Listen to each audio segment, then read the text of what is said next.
ഉടനടി പരിഹാരം, പ്രശ്നം ഉണ്ടായാൽ പരിഹാരം പ്രശ്നം ഉണ്ടാവേണ്ടിയിരിക്കുന്നു അല്ല, പ്രശ്നം ഉണ്ടായാൽ പരിഹരിക്കും. അതിൽ പ്രശ്നമൊക്കെ ഉണ്ടാവും. നൂറുകണക്കിന് ആശുപത്രികളും മെഡിക്കൽ കോളേജ് ഉൾപ്പെടെയുള്ള നിരവധി സംവിധാനങ്ങളുള്ള ഒരു സംസ്ഥാനത്തിൻ്റെ അകത്ത് എവിടെയെങ്കിലും ചില പ്രശ്നങ്ങളൊന്നും ഉണ്ടാവില്ല എന്ന് പറയാൻ പറ്റില്ല.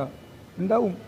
ഉണ്ടാവുന്നത് ശ്രദ്ധയപ്പെട്ട് ഉടനെ തന്നെ പരിഹരിക്കാൻ ആവശ്യമായ നിലപാട് സ്വീകരിക്കുകയും ചെയ്തു, പരിഹരിക്കുകയും ചെയ്തു. അത്രയേ ഉള്ളൂ കാര്യം.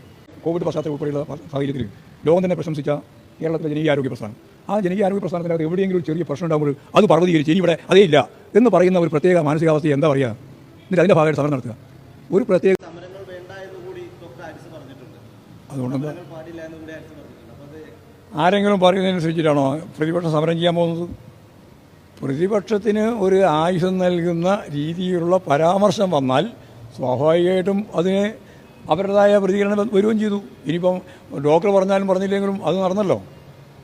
എന്താ ഉദ്ദേശം ഇത്രയേ ഉള്ളൂ. ഞാൻ മെഡിക്കൽ കോളേജിലെ വിഷയവുമായി ബന്ധപ്പെട്ട് ഈ വിഷയം ഉന്നയിച്ച ഡോക്ടർ ഹാരിസൺ ഇന്നലെ മുഖ്യമന്ത്രി ഒരു വിമർശന ഭാഷയിലാണ് പ്രതികരിച്ചത്. വിമർശന ഭാഷയിൽ തന്നെയാണ് പ്രതികരിച്ചത്. അതിനെന്താ കുഴപ്പം? വിഷയം ചൂണ്ടിക്കാണിക്കേണ്ട പോലെ ചൂണ്ടിക്കാണിക്കണം കേട്ടോ. വിഷയം ചൂണ്ടിക്കാണിക്കേണ്ടത് എങ്ങനെയാണോ അങ്ങനെ ചൂണ്ടിക്കാണിക്കണം. അങ്ങനെ അല്ലാതെ ചൂണ്ടിക്കാണിക്കുന്ന കാര്യത്തെയാണ് വിമർശനാത്മകമായിട്ട് പറഞ്ഞത്. ഒരു പ്രശ്നം ഉണ്ടായപ്പോൾ